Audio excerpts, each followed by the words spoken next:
Hello, everybody. Happy Friday. This is my favorite time of the Friday. It's a good way to wrap up the week. Just waiting. I just discovered last week that I could actually trim this. Drop me a hello once you pop in. I'm just writing out what we're going to be talking about today, which is reinventing yourself to get what you want. Reinventing yourself to get what you want. Interesting. I find this interesting. You know, the first time I heard of someone talking about changing your image to get what you want was about 3 years ago. There's a guy that I came across on YouTube who ends up being like this very successful young entrepreneur. His name's Sam Ovens. And it was a video about reinventing yourself. And at the time, I thought that was like the aesthetic. And to some level it is. There's actually a book about it called Cybernetics. And it's about this guy. He's a doctor, he's a surgeon, and he gets people coming to him to change something about their appearance, cosmetic surgery. And there was a part in the book where he talks about how to some people, this made a difference. Like this made a difference in their results and their confidence. And to some people, it really didn't. So while some people might be getting their nose done or something done on their face, something that's going to change their appearance, sometimes the change would last for a little while. But because the internal change didn't happen in the mind and it didn't click in with the external change, nothing would really change. And so that was the first book that I read about self-image. But the first time that I really heard about reinventing yourself was, Sam Ovens. And I thought, okay, that's probably like, the way that you dress, the way that you present yourself, that's going to make an impact. And I thought, yeah, that makes sense. But as time has passed, I realized like it's all up here first. And when you change and transform what's going on in here about who you are and who you serve and what you are in this world, that actually changes the way you behave in life. And I didn't understand the gravity of this until now, basically. So about 3 years ago, I started my business, and I was running events. Actually, I signed up for this coaching program, like a business coaching program, to teach me like how, I don't know, I didn't know anything about business. So I basically signed up for the first one. I like you, sign up. And I was running events. And one of the things about running events is like you're the host. So people come to your event, they register, and then you've got to run it. Like you speak, you guide the talk, and like all of this. And back then I was I was already on YouTube. On camera, I'm very comfortable for the most part. But in real life, like so shy. I would say on so many levels. So you can be internally shy but come across confident. And that was me.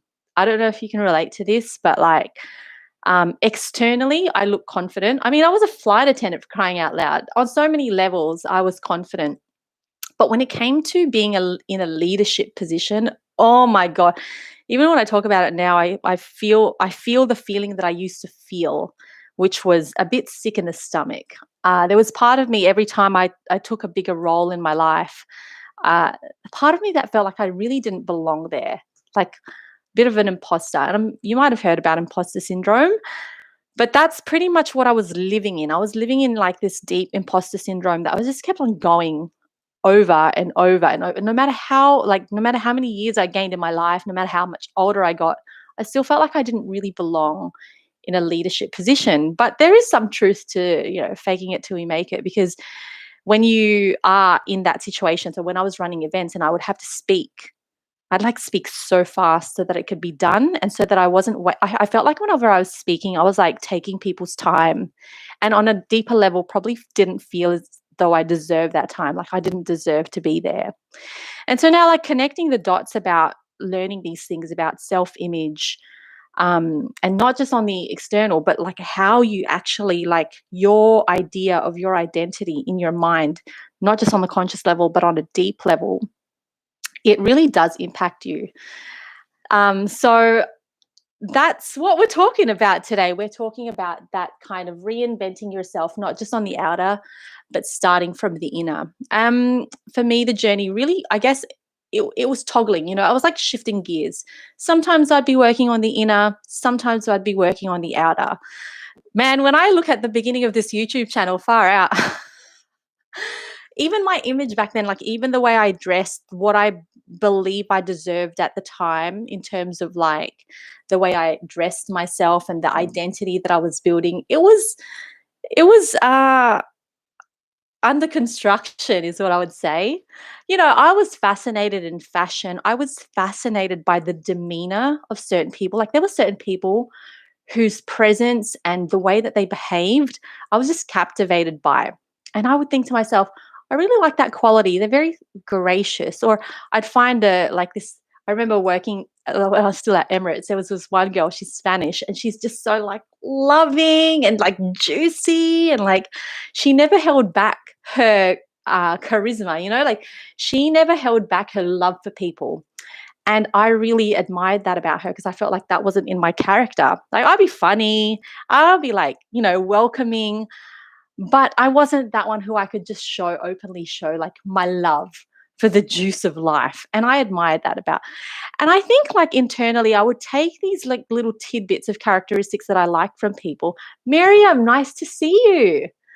Girl, always happy to see you pop up here. I feel like our conversations honestly drive what comes out in these conversations because I'm like, okay, what are we going to talk about today? And I have an idea, but then I think, what do you guys want to talk about today? What do you want to talk about today, Miriam? Miriam? But yeah, so basically, like, it's like a bit of background. Like, I was a very shy child. I even made like a video about how to be yourself around other people because when I was young, I was like mortified to be around other people. I changed schools all the time, and I was that person. I felt like such an idiot like this, but sometimes I would get to school earlier than most people, and like there would only be one or other two people in my class there, and I wouldn't know how to talk to them. So I would make myself look busy and I would dig around my bag. Like I'd go to the bag rack, dig around my bag and pretend that I was looking for something just so that I didn't have to talk to anyone and just to not look like I didn't know how to just be. And that was me as probably like an 8-year-old child. So these kinds of like behaviors go way back. So basically, my whole primary school life, I was like that, like really self conscious, very uncomfortable being around other people, very uncomfortable being myself and not really knowing how to be. And then I was looking forward towards university actually, because primary school and high school were like really tough years for me. It wasn't easy to make friends, even though to some level I think I was likable. I just didn't find it easy to make friends. I said, okay, come university, I'm going to be a different person. So I like that whole summer between like high school and uni, I was like planting it in my brain already. I was planting in my brain like how I was going to be. And sure enough, come the first year of university, like my first week, I would see myself in these situations and I'm like, what would the new version of me, how would she act? And it would be a bit uncomfortable for a moment, but I'd step out there. I actually met my best friend this way. We were doing the same lecture, and something that I never would have done when I was in high school was reach out to someone and say, hi, nice to meet you. I'm Kristine. I'm like this. And I'm like, but this time I was like, I'm going to change the way I'm being. Miriam, did you change schools a lot because of your experience?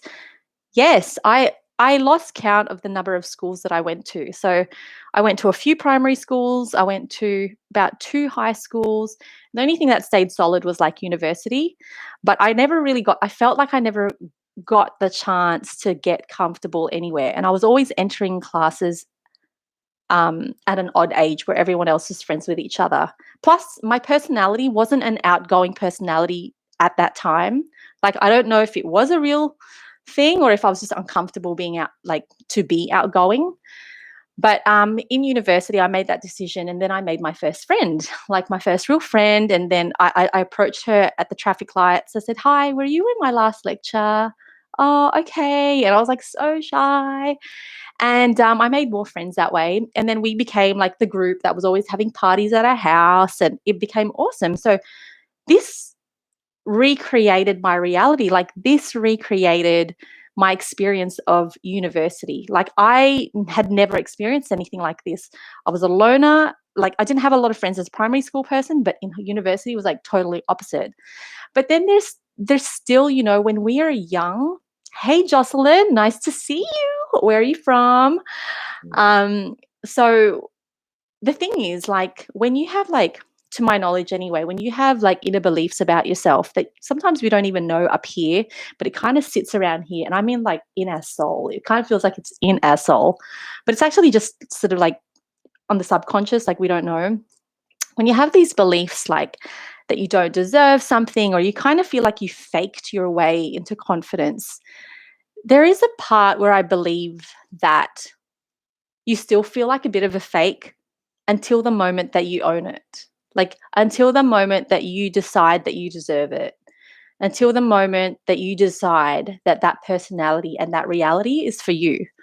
So as much as like I built that new character when I was in university, like I was like loving my life, loving my friends. Jocelyn, are you from Queensland? Get out of town. Tell me you're from Brisbane. Yeah, so Miriam, good on you, or younger step for stepping out of the comfort zone. Yes, thank you. I think it was almost like a do or die situation. I think I just didn't want to suffer anymore. Like I knew that when I was in primary school, I was like really suffering because I couldn't speak my truth. I couldn't be myself. I just simply couldn't enjoy life. And, like sometimes we talk about those younger years as if those younger years don't really matter, especially when you like you might see a 12-year-old now. And because because you're older, hey, tender heart, how are we? I feel like my voice changes every time I see someone. I'm like, hi. I just get really excited. Just pardon me. Um, but yeah, sometimes you might see someone who's like 12, 11, 12, and you just think, oh, don't worry, it's not going to matter for you because, you're still young. But when you're in that moment and you're still young, it's like, it really does matter. Like that is your world. So that was my world at the time. Anyway, though I had developed that level of confidence when I was in university, as I got older and sort of went into my first job, into my second job, dude, even when I was a flight attendant in this job that a lot of people wanted to have, there was still a part of me that didn't feel like I deserved far out. When I'm talking about this, I'm like, really, Kristine? But it's true. This is how I really felt. I love the life. I love the lifestyle. But there was a part of me that really didn't feel like I deserved that. And I'm only saying that in hindsight. I'm saying this because now I know what I know and I know what I deserve, blah, blah, blah, blah, blah, blah. But and I feel like as time goes by and as through evolving and sort of reinventing even further and further, I now see that the person who was in that job that everyone was wanting to have still didn't feel like I deserved a bunch of things. You know what I mean? Which is kind of crazy because um, I guess you get to a certain level and you think this is the best of it. Thank you, tender heart. That's so lovely, and I'm so happy that you've come in to say hello. Um, and so something changed sort of over time. And so when I started building the businesses, and this is why I say I don't know that building a business is for everyone, but for me, it became the place where I'm like, you're going to need to sort your shit out because if you don't sort your shit out, you're going to keep ending up in the same place. And then I started doing some personal development. I got some coaches. And one of the things one day I sort of decided to myself was I was like, in my head, I'm just going to convince myself. I'm going to convince myself that I'm a leader. What? And when I first started saying those words, it just sounded like words and there was no real connection to the emotion. But like I said, with a lot of learning and a lot of mentoring, I started to realize that in order to manifest what you want, like the best way to speed it up, and there is a way to speed it up. The best way to speed it up is to connect that thought with an emotion. So at the beginning, if you don't really know what that feels like, because you feel like the words that you're saying is not connecting with how it feels, you kind of have to generate that feeling yourself. And you can. That's how like fantasy happens. That's how you can like sort of see things and feel something, right? And it often happens in the opposite direction. When last week we talked about anxiety, That's how anxiety can become so powerful, because if you imagine a scenario big enough, you'll actually make your body feel something about it, and you'll feel an emotion about it, so much so that you'll scare the shit out of yourself and start getting anxious. But on the flip side, you can actually, you have the power to imagine something so great and generate positive feelings, and not just hope, because there's a very fine line between hope and having. And when you can really sort of like sharpen your, whatever it is, like sharpen your eye or your emotion to understanding, like, am I in hope, or am I in having? And so when I realized, I was like, right, so these are the goals that I have. How do I be that? I was like, well, you've got to realize that you deserve, you are a leader. You have to know that, because if you don't, then you're never gonna feel like you're leading. You're never gonna feel like you're. And the only reason I cared about this was because the way that I used to see myself back then, I was like, I'm just a normal girl. But really, deep down inside, as a young girl, I was like, I want to positively impact other people. In order to my beliefs, in order to impact other people, that's why I went through everything that I went through, is so that I can sort of communicate it and pay it forward and pay the healing forward. That's how I see it right now. And in order to pay that forward and to feel like you have a place in anyone's life, and to have a place that it's sort of like worth listening to have a place on the internet, to have the right to speak with anyone, to have the audacity to build something around it, um, it has it entails a level of believing that you are a leader, because that's what you are. Like, no matter what we think we are in our life, like if you have an intention to positively, whatever, positive, negative, whatever, but to influence a person and their behaviors and their belief systems or their actions or their results, then you're a leader. You're leading someone. And so this went on for about, dude, like a year and a bit. So at the beginning, I was like, I would walk around and I'd like pull myself up, I would like stand tall. When I can see that my shoulders are down like this and I'm like slumping, I can tell now, because I trained myself to like know, like I'd be walking and I'm like, oh, you're walking with your head down. Like, bring your chest up, bring your chin up. I'm a leader. That's what I'd be telling myself in my mind. I'm a leader. I'm a leader. I'm walking around. I'm walking down the street. I'm a leader. I'd be having my meeting, and in my mind, I'm like, people love to be around me. I'm laughing because it sounds funny outside, but I had to convince myself in my mind, in my heart, that that's the reality. That's reality. And from what I've learned from, all of these books that I've consumed and mentors that I've learned from, is like, your subconscious doesn't really have an opinion. I say here, your subconscious, I don't know where it is. Your subconscious is there. It doesn't have an opinion. Its role is to absorb information, and then in our brain, the way that we can function better, which doesn't necessarily mean function better, but actually function systematically, is to make stories. So here's our subconscious, and something happens to you, and you pull that information together, and then you make a story, and then you make a belief system. And so I was like, I had to sort of be able to pull that apart. Like, I needed to pull apart the part where I believed that I wasn't deserving, and I need to dismantle that belief that, that I was a shy person, and I had to start dismantling everything in order to rebuild it. And so over time, I started telling myself, I'm a leader, and I started to generate the feelings. I was like, what does being a leader feel like? And I was like, well, it actually kind of feels the same. Like, and then you're like, okay, if it just feels the same, well, what's the difference? I said, I feel like the behavior is the same, the way that you speak is the same, but you stop doubting yourself. There's no more lack of conviction. There's no more thinking twice about what you're saying. That's what it is to be a leader. To be a leader is also being able to admit if you're not sure about something, but not feeling like you're weaker or any less good because you don't have the answer on the spot. And when I started to distinguish that leadership and actual just being, the only real difference was like internal and your conviction about how you're being, then, I mean, externally you might not see it, but the way that you start to come across is quite different. I started to see that I was like I do like these days. I'm more like this, you know.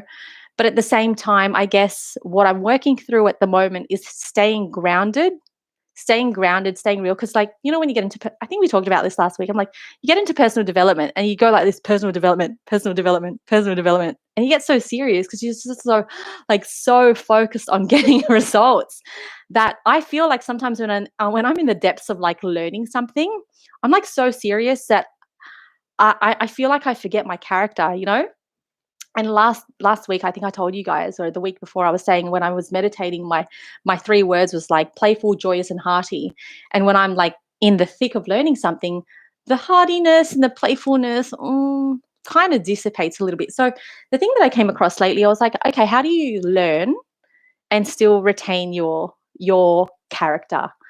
And I thought, well, just don't take it so seriously. But I can probably report to you how that goes, maybe like, I don't know, in 3 months' time or something, because I'm still trying to figure it out, like how to be learning but still be myself, how to get into other places that you want to go but still be yourself without like losing that character. But yeah, so in order to manifest, it was more the alignment of a thought and a feeling and being able to normalize that feeling, not just the thought. So, to some level, it's more about doing it often. So, the repetition, but not just repeating the words, but like actually asking yourself and generating the feeling. Like, if that's how I want it to be, what does that even feel like? Sometimes it might be that you just have to get in the situation that will harness and that will hone um, that confidence. And the reason I say this is because, like, right now, I work with a lot of coaches who they are out here like serving their people and like making their people's lives like better, whether it might be through physiotherapy or if it's through like health and wellness, or you know, like even now I'm still normalizing to the fact that I like the business that's been built so far is exactly the one that I wanted because I really wanted to work with people who help other people. That's the beauty of understanding media. You can choose who's who's I don't want to say this without sounding like so entitled. You can facilitate the in sort of like the growth of someone and their use of media in order to amplify their voice. So I'm not saying like you can choose whose voice you're going to amplify or not, because that's not really up to me. Like there's media, anyone can pick it up and like use it. But the moment that I realized that I kind of understood like how to get on media and reach the people that you want to be around, like guys, you have no idea how happy I am with this community. I just can't get over it. And so anyway, the thing with like working with coaches is that there are lots who are so skilled, so experienced, and on an individual basis, like when they work with their clients in group or individual scenarios, they're amazing. All the confidence is there, but there's something about camera, you know.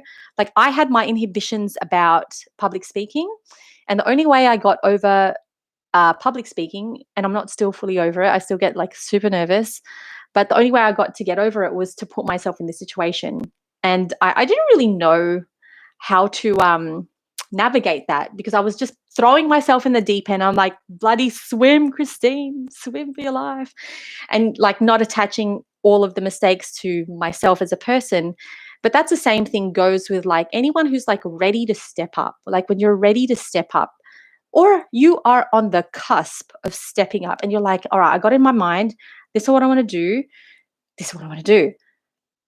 You got to start generating those feelings internally. Hey, Cassandra, how are we? Welcome. I think is this your first time on chat? Welcome, welcome. This is amazing. Like there's some awesome people in here. So Cassandra, meet everybody. Phil, nice to see you. Um, yeah, so when you start seeing yourself moving forward or into that next step, my best tip is like start generating the feelings of like, yes, it's okay to generate the feelings of the nerves, but let's not focus on that because they'll be there whether you're ready or not. If it's your first time to do it, the nerves will be there. So you just be like, all right, nerves, I see you. All right, step aside for a second and generate the thoughts of doing that thing that you've wanted to do and doing it well.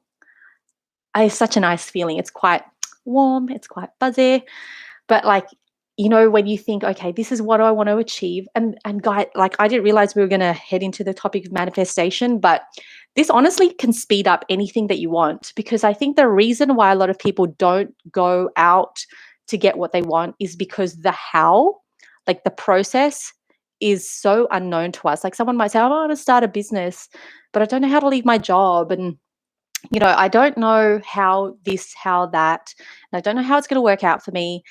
And now it's really more about being first, like be. So you got to start thinking, okay, don't worry about how I get there, but how, like when I'm there, how am I going to feel about, like, how am I really going to feel? What's that going to mean for me? What's that going to mean for the people around me? Like, I'm not saying focus on everyone else's opinions first. It's actually more about you. But sometimes if your purpose is related to your family or your friends or people who are close to you, then sometimes it's nice to put them in the back of your mind. Like, so when I first started my business, I thought it was, I couldn't understand my purpose. I knew I had a skill, but I didn't know. I was like, what is my purpose? There's so many, like, do I just have one or do I have like five? Like, how many? What's the limit? Uh, and as time went, I could understand, okay, purpose evolves, purpose evolves. Don't worry about figuring out that one purpose. Like, why does this matter? Why does this matter to you today?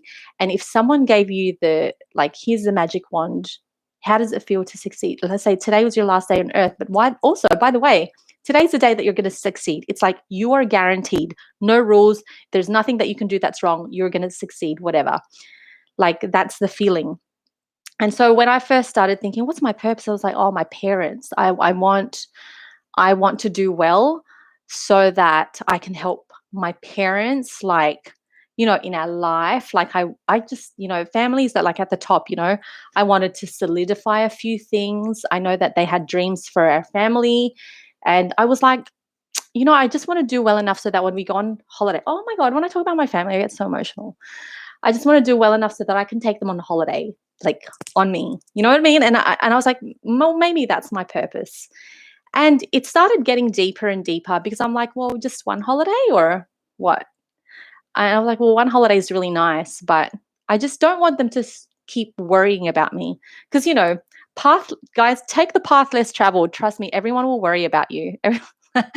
Everyone worries that you're a bit lost, and it's so funny because, in a huge part, you're not really lost, but it looks like you're lost because you're looking for the place for yourself. You figure out what your purpose is. But honestly, the thing about that is it's a great situation to realize that you're even looking for your purpose and not looking for it, but wanting to identify it, because that is the beginning of knowing that you're on track. And not everyone in this world gets to that point, because we have a lot of, things like shiny objects, like other things that are out there that make us think about those things, not about our purpose. But if you are the kind of, like, if you're the person who's like finding your own path, even if you feel lost in that, that's actually being found. Mm, might write that down because that sounds confusing, but I think it makes sense in my head. You go and look for your purpose and it looks like you're lost, but you're not lost. For the fact that you're on there, you're found. And so when I realized that, I was like, well, just let it go. Like, don't worry about knowing what your purpose is. Just be in your journey. And so I did, and then time passed, and then I was like, oh, now I know what I really want to do. Like right now, guys, I want to tell you a story. So my mum's been living in the Philippines for the last 3 to 4 years. That's by, like, she chose that. And I'm like, I was super, super, super, super happy for her because for a big part of, like, my childhood, my brothers and stuff, we were like, my parents are on and off, they're like together, then they're not together, then they're together, then they're not together. But for a big part, like, she really sacrificed a career that she loved, like her dream career. She sacrificed it all so that we could just have a normal life, like, so that she could be around us while she was raising us. As a result, or I would say, like, consequently, she didn't get back into real estate until she's 60.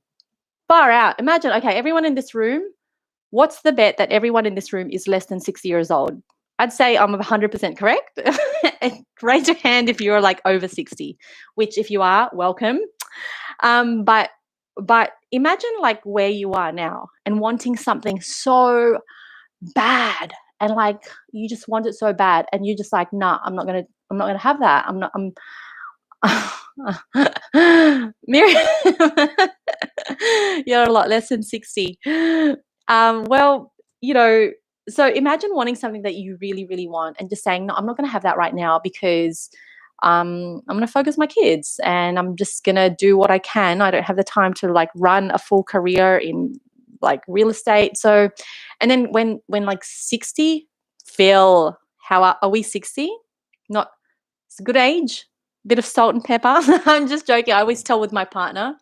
So my partner, we always joke that he's he's a bit salt and pepper, salt and pepper in the head, black and white, dark and white, whatever. He's not quite. He looks young. But anyway, so my mom sacrificed like her career, and then come like I think come 4 years ago, she went back to the Philippines. All of her friends did really well in their career, like soaring. They basically run the companies, and my mum like joined, and she did really well for her team.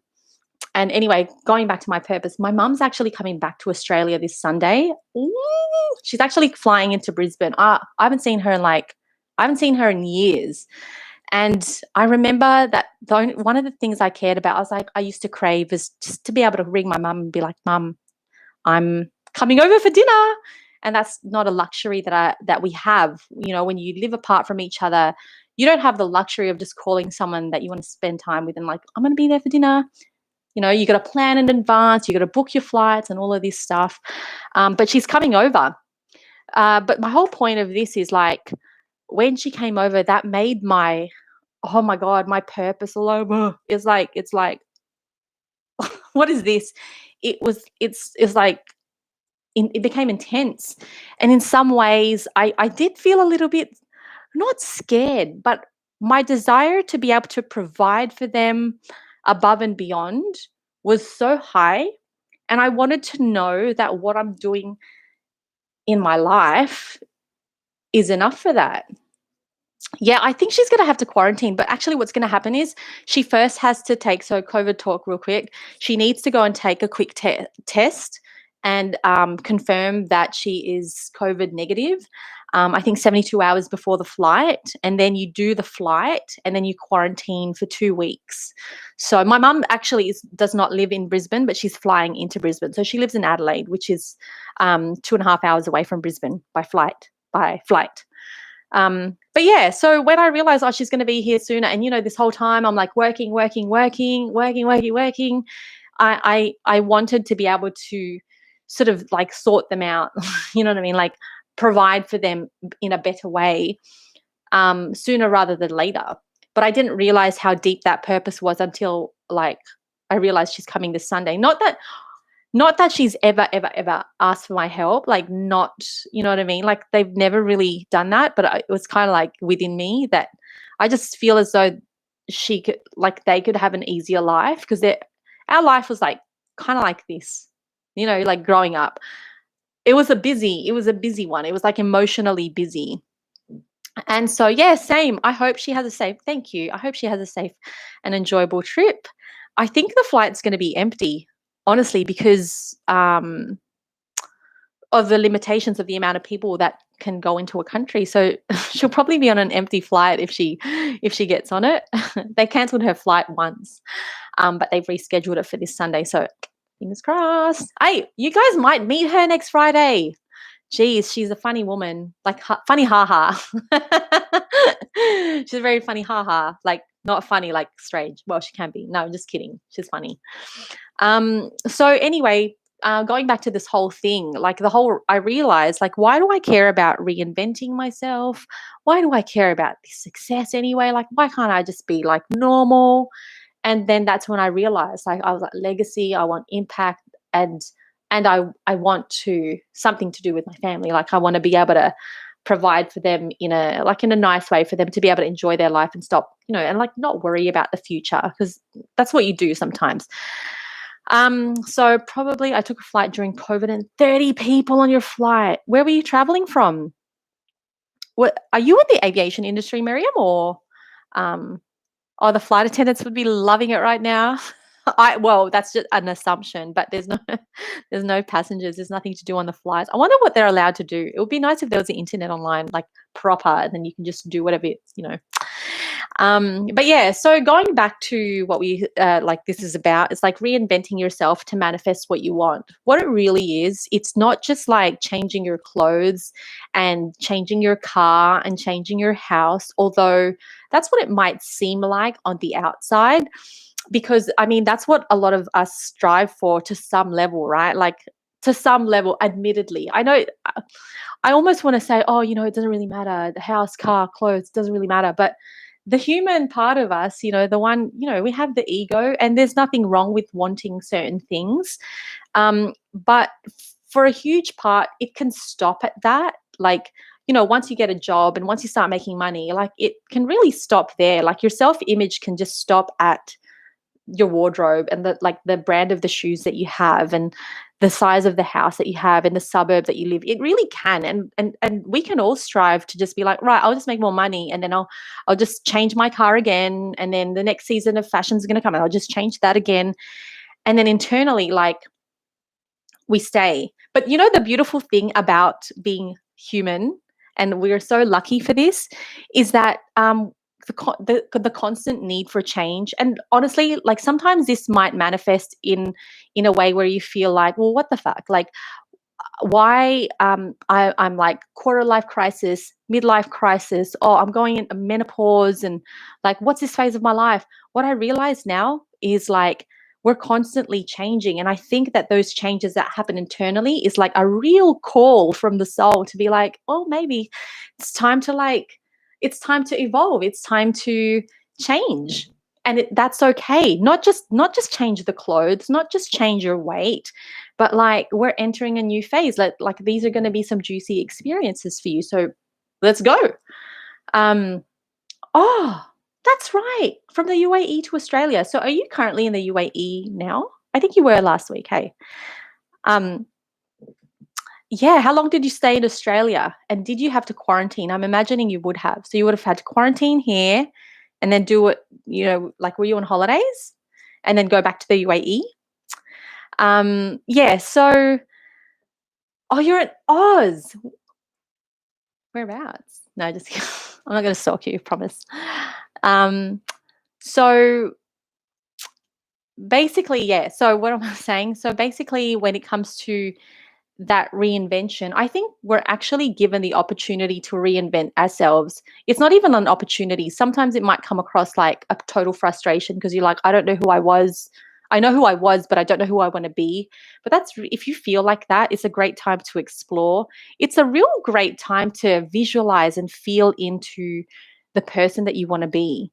And I think that some people worry a little bit that they might alienate the people around them. And whether that's on a conscious level or a subconscious level, sometimes what holds us back from actually making a positive transformation in the direction that we want to go, or change the career that we want to have, or, because these transformative times of life, well, when you're an adult, it's calling for your transformation. When you're a child, your parents might take you through the schools. You're like, okay, there's a clear cut between primary and high school. You're growing up. Okay. So you're going in this direction. And then from here, you're going to go in that direction. But when you become an adult, no one is going to tell you that it's time to transform. No one's going to tell you like, okay, 21, okay, we'll have a birthday celebration. You're legal now. Okay. There's like a transformation, but no one will say like, okay, 25 is time for another transformation. So at all of these ages, we really have the opportunity to reinvent ourselves and be like, okay, this is where I am today. This is my life today. And what I love about it, and what do I want to improve? Because I think innately we're always going to be looking into the future at some level. But I think as well, we get focused on what more we can get as opposed to how more we can be. Not that we need to be more. I think we're always more than enough. We are enough today. We are always more than enough. But in terms of like being, so instead of always looking for more things to get, sometimes it's more like, all right, there's being, there's a state of being. And And I think that's a great place to start when it comes to manifesting what you want, both in terms of how you see yourself and how you really see yourself and what you really think you deserve and what you really think you're worth. Because a lot of the new dreams that we have, they come from today, or they might come from tomorrow. We are going to constantly have new dreams. And the only thing that's going to stop us from getting those dreams as we go into the future is how we see ourselves today. So if you have a dream and you're like, well, I'm just going to wait for it to come to me. But internally, if you feel like you don't deserve that, like on a deep level, and sometimes we don't see these levels. Sometimes they're not obvious. Sometimes the way that these this self-doubt manifests is by procrastination, or sometimes it might manifest as, um, I just don't have the time, which is procrastination as well, or a little bit of self-sabotage, which stops us from getting from here to there. So, you're in WA. Okay. And you found quarantine enjoyable.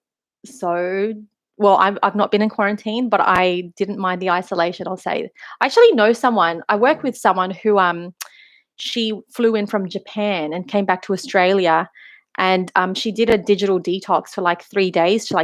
Imagine she's already in isolation, like quarantine. She switched off her phone and was just like, all right, guys, I'm switching off for like 3 days, and really like sat with herself. And like, what a powerful exercise, because there's no one else there. There's nothing to do. And she reckons she was saying that she had this, what is it called? Transcendent experience, which kind of freaked her out in a way. So she had to ring someone after that, because she's like, am I going crazy? But in the same token, I feel like that feeling of like uncertainty when you're sitting with yourself is a really great representation of, I don't know. I've never just sat with myself for 3 days with nothing to do, like no phone, nothing. Maybe I should do it. Just kidding. But yeah, she had like quite a transcendent sort of experience. But anyway, so I hope that whatever we talked about today was useful.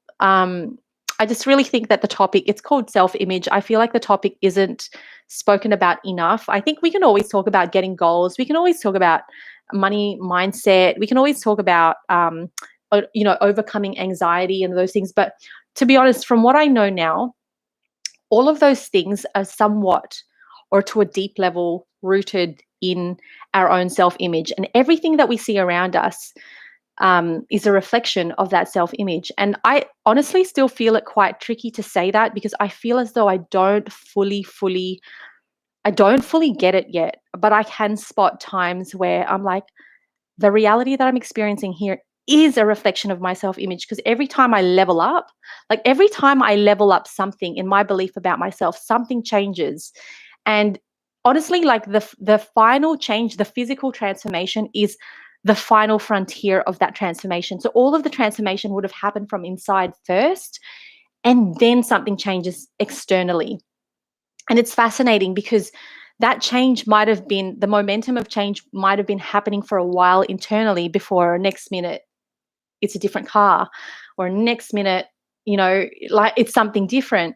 But when you will it in to your reality, like when you are manifesting it into your reality, it actually has more longevity. So like I was saying before, like when I was like renewing my personality from primary school to high school, because a part of me still didn't feel like I deserved it, that faking it till you make it really didn't stick for long. Like I felt like a sham for the most part, until I came into realizing that I deserve certain things, and that I deserve, that I'm not a sham, that I am confident, that I am deserving of this, that I am a leader. And when you will that into your reality, and you manifest that into your reality, then it sticks, because you chose it. Like you decided upon it. And I can't, the best word is deciding. I don't know if you guys believe in angel numbers, but I just saw 444. Someone looking that up. I'm going to look it up when we hang up. 444. Um, I am honestly getting more woo-woo every single time we talk. And like, this is how I talk now. I was hiding it for a while because I was like, this is way too esoteric for everyone. And then like next thing, we're going to be talking about crystals and stuff. I don't know if I'm there yet. I don't know enough about crystals or astrology, but anyway. But yeah, so making the decision, the key word here is decision.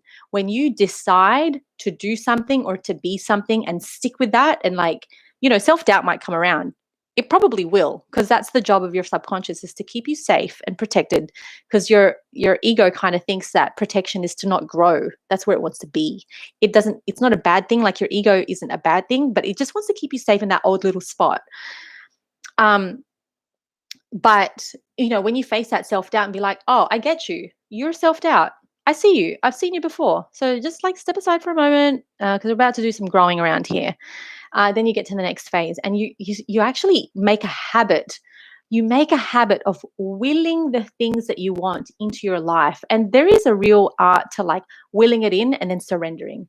To will it in is to think it, feel it, act on it when you feel like it's in alignment, and then to surrender. Because, when you want something, sometimes we can just go so hard and get so attached, and then you're like a leech to your goal. You're like, here's your goal, and you're like a leech. Nobody likes a leech. I've been a leech quite a lot. So I've had to sort of like remove myself from that goal and just like detach myself, like, move over here, Kristine. You've done your part. Let that goal let that goal have time to come into fruition for you. You've willed it in, and now let it be. So yeah, there's a lot more longevity in that, and it's a great practice to. I highly recommend it. I highly recommend it. So let's catch up. Face it and reclaim your victory. Accept it before fixing it to make the transformation. Yes. Fake it till you become it. Yeah, you kind of just have to convince yourself. It's almost like you can brainwash yourself in one direction or the other direction. The choice is yours. So thank you guys for joining today. I felt like that went like quite fast. And you guys honestly really drive the conversation or drive the topics. So if you have any topic requests for next week, let me know. We're still very deeply into this journey of self-reinvention. So I can give you some updates, because I was telling you something about before. Oh, yeah, that's right. I was saying that I'm still, I was saying, trying to understand how to be without being attached. No, I don't. There's something that I'm still learning how to practice, and when I get the results, I'll let you know how it is. I think that's what it was. I'm trying something at the moment. I'll let you know. It does, and you guys make this so joyful, and I'm so happy to see you here all the time. Cassandra, thank you for dropping in and saying hello. Phil, Miriam, and everybody else who's here. It's always a pleasure to see you. I hope you have a great day. Great Friday, or it might still be Thursday where you are if you're in the States. But I'll see you guys next week, and yeah, chuck me some topics that you might want to cover. Otherwise, I will meditate on a topic and will that into our YouTube live. All right, lovelies. I'll see you in the next one. Always a pleasure. I have separation anxiety from this group. No, I'm just kidding. God. Bye.